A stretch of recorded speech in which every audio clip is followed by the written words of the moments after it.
राजधानी लखनऊ में विश्व हिंदू परिषद के नेतृत्व में पहलगाम में हुई विभत्स घटना को लेकर विरोध प्रदर्शन किया जा रहा है। हमारे साथ मौजूद हैं अधिवक्ता भाई। हम जानेंगे कि जो ये घटना हुई है उसमें अधिवक्ता भाई क्या सोचते हैं। भाई साहब क्या नाम है? मुनेंद्र प्रताप सिंह, विश्व हिंदू परिषद का सदस्य। मुनेंद्र प्रताप जी, ये बताइए कि जो ये विभत्स घटना हुई, लोगों का धर्म पूछकर उनका नरसंहार किया गया, ऐसी घटनाएं जब इस समय होती हैं तो आप क्या सोचते हैं? ऐसे धर्म पूछ के लोगों को मारा जा रहा है, उसके विरोध में मेरा मानना है कि वैसे ही प्रक्रिया की जानी चाहिए, वैसे ही लोगों को मारा जाना चाहिए। जिस प्रक्रिया के साथ हमको हमारे साथ किया गया, वैसे ही प्रक्रिया उनके क्षेत्र में, उनके परिवेश में जाके वैसे मारो। जैसे हमारे हिंदू सनातन धर्म में एक भगवान जैसे पुरुषार्थी व्यक्ति का जन्म हुआ, जिनका नाम था बंदा बैरागी। उन्होंने पूरे सिख पंजाब प्रांत को सिखमय बना दिया। जो जैसा करता था, उन मुसलमान मलेच्छों के बच्चे, बीबी, परिवार सबको कत्लेआम कर दिया। और ये कौन, ऐसा कौन आदमी है? जैसे हम करते हैं वैसे वो कर रहे हैं। पूरा पंजाब प्रांत हिंदू हो गया और पुनः हिंदू धर्म को धारण कर लिया। हम पूरे हिंदू समाज से आह्वान करते हैं, आप सब लोग पुनः छत्र का धारण करो, छत्र धारण करो। इन मलेच्छों को, इन जो है मतलब जितने दुराचारी लोग हैं, इनको मारो। एक एक छोटे छोटे बच्चा, एक छोटे सा एक क्लिप मेरे पास आई, छोटी सी बच्ची टीचर से कह रही है, ये फलाना पूजा नाम की लड़की, ये हिंदू है, हम जब बड़े होंगे इनको मारेंगे। हम अल्लाह को मानते हैं, अल्लाह ये कहता है ये काफिर हैं, इसलिए मैं इनको मारूंगा। ऐसी सोच, ऐसी व्यवस्थाएं, ऐसी इनका ये एक प्रकार की विकृति मानसिकता है। इसको नष्ट किए बिना कुछ नहीं। जैसे हमारे शरीर में कोई रोग होता है, उसका ऑपरेशन करते हैं, वैसे राष्ट्र के रोग का ऑपरेशन करना चाहिए। हमने राष्ट्र को बांट के दे दिया है, फिर भी हमारे यहाँ के गद्दार कहते नहीं साहब राष्ट्र इनका है, इनको दंडनीय। ये भी समय था कि ये कहा जाता था कि मुस्लिमों का देश के संसाधनों पर पहला अधिकार। ये वो गोली खाने पर किसका अधिकार है? हिंदू का। गोली वही खाना है, बकरे के तरीके से हिंदू काटा जाएगा। सिर्फ इनका रास्ता है, जो लोग जैसा करेंगे उसकी हत्या वैसी ही प्रक्रिया के साथ हम विरोध करेंगे, वैसा हम। एक लॉबी ऐसी भी है सर, एक लॉबी ऐसी भी है, आप भी सोशल मीडिया पे सक्रिय हैं, आप भी देख रहे होंगे, जो अप्रत्यक्ष रूप से लगातार बचाव करने में नए कोई कह रहा है कि अभी तक जो पूर्व की घटनाएं हुई हैं उसकी अभी तक जांच रिपोर्ट नहीं आई है, उनको इस समय उनकी जांच रिपोर्ट मांगी जा रही है। तो ऐसे लोगों को आप कैसे देखते हैं? ये देशद्रोही लोग हैं जो इस तरह की घटना कर रहे हैं, इस तरह का काम कर रहे हैं। उन्हें देश से कोई मतलब नहीं है, उन्हें राजनीति करनी है। सरकार को तुरंत इस पर एक्शन लेना चाहिए, मुंहतोड़ जवाब देना चाहिए, और हमें भी इसका बहिष्कार करना चाहिए। इन लोगों का, जो देश के गद्दार हैं, वो तो वहाँ पे तो पता है ना जो कौन गद्दार है, लेकिन जो अंदर पल रहे हैं गद्दार, उनका भी हमें ध्यान देना चाहिए।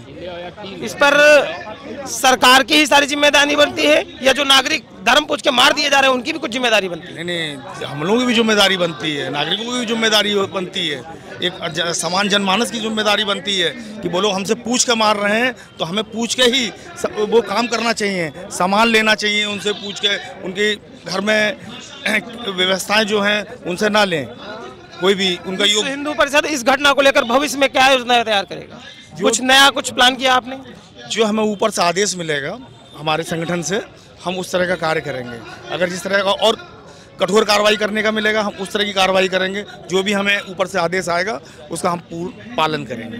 ये धीरे धीरे योजनाएं बनती हैं, ये विश्व स्तर की जो योजनाएं हैं इस पे धीरे धीरे काम होता है। अभी सिंधु जल समझौते की जो बात हो रही थी, अगर सिंधु जल समझौता जो है वो तोड़ दिया गया तो पाकिस्तान तो वैसे ही ख़त्म हो जाएगा। उसमें व्यापारिक जो अपने वो हैं, उसको तोड़ने से ज़्यादा बड़ा फैसला तो ये है। और धीरे धीरे अभी 5 फैसले लिए गए हैं, अभी 15 फैसले और लिए जाएंगे। उसमें व्यापारिक जो है अपना जो वो है वो भी तोड़ दिया जाएगा इनसे। और पाकिस्तान को सबक सिखाना ज़रूरी है, क्योंकि इस्लामिक आतंकवाद से भारत ही नहीं पूरा विश्व पीड़ित है। पूरे विश्व में आप कहीं भी देख लीजिए, ब्रिटेन में देख लीजिए, ऑस्ट्रेलिया में देख लीजिए, जहाँ ये 100 की संख्या में घुसते हैं, 5 वर्ष 10 वर्ष बाद इनकी संख्या 2 लाख 5 लाख 10 लाख हो जाती है और फिर वहाँ वो सड़कों पे अपना वही जिहादी रूप धारण कर लेते हैं और अर्थव्यवस्था को चौपट कर देते हैं उस देश की। सर आपको क्या लगता है, जैसे हर बार ऐसा होता है कि कोई विदेश मंत्री या कोई दूसरे देश के बड़े नेता हमारे यहाँ आते हैं, जैसे ट्रंप आए, अभी उपराष्ट्रपति आए, हर बार इस तरह की घटनाएं होती हैं, तो कहीं ना कहीं एक अलर्ट नहीं है अगर हम फ्यूचर में इन चीज़ को देखते हैं, क्योंकि इससे हमारी इंटरनेशनल इमेज भी डैमेज हो रही है कि हम सेफ्टी को लेकर थोड़े कम हैं या लीनियंट है, तो आपको क्या लगता है इस बारे में? देखिए, ऐसा नहीं है कि भारत किसी प्रकार से कमज़ोर दृष्टि से देख रहा है पूरे विश्व को। आज मोदी जी गल्फ़ में गए और इन्होंने ये हादसा किया। इसमें कोई चूक नहीं है कि जैसे इजराइल में हुआ था, बड़ी संख्या में बच्चे, बूढ़े, जवान, उनको किया गया था, उसी प्रकार से भारत में भी एक ये शो करना चाह रहे थे। शो तो कर दिया, लेकिन उससे इनको ये नहीं मालूम पड़ रहा है कि आगे भारत क्या करने वाला है। ऐसा नहीं कि पाकिस्तान डरा नहीं है, लेकिन पाकिस्तान अभी अपने पल्ले झाड़ रहा है और उस पल्ले झाड़ने से कुछ होने वाला नहीं है। आज हम मांग तो कर रहे हैं कि एक सर्जिकल स्ट्राइक होनी चाहिए और हमारी अपेक्षा से ऊपर प्रधानमंत्री जी से चिंतित हैं कि देश को किस तरीके से आगे ले जाना है और उसके बाद सर्जिकल एक स्ट्राइक बड़ी और होनी है। अब वो वॉर के रूप में हो और या वो सर्जिकल स्ट्राइक में हो, बदला तो हम लेंगे। सबसे ज़रूरी चीज़ है आज हिंदू, आप हर ज़िले देख लीजिए, हमारे विश्व हिंदू परिषद या जो समाज के NGOs हैं वो विरोध कर रहे हैं। विपक्ष शांत बैठ गया है क्योंकि कहीं ना कहीं चोट तो लगी है, लेकिन इससे बड़ी चोट हम पाकिस्तान को क्या देने वाले हैं ये अभी देखना है। जैसे योगी जी का कहना था कि कटोगे तो बटोगे, साथ में रहोगे तो सेफ रहोगे, तो कहीं ना कहीं ये जो घटना हुई है।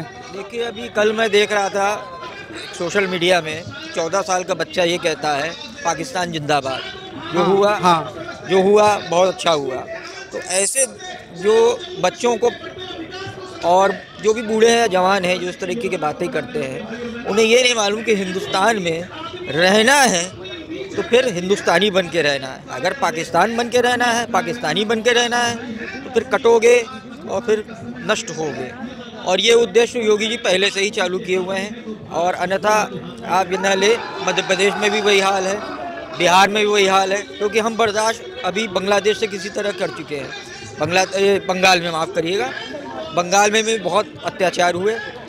और यहाँ तक आप ये सोचिए कि हमारे प्रधानमंत्री जी या गृह मंत्री जी या रक्षा मंत्री जी इस पर नज़र नहीं बैठाए हुए, लेकिन हमें देश को लेके चलना है, हर धर्म जाति को लेके चलना है। तो कहीं ना कहीं एक स्टेप जो है उठाने में कहीं थोड़ी सी समय लगता है। धन्यवाद, धन्यवाद।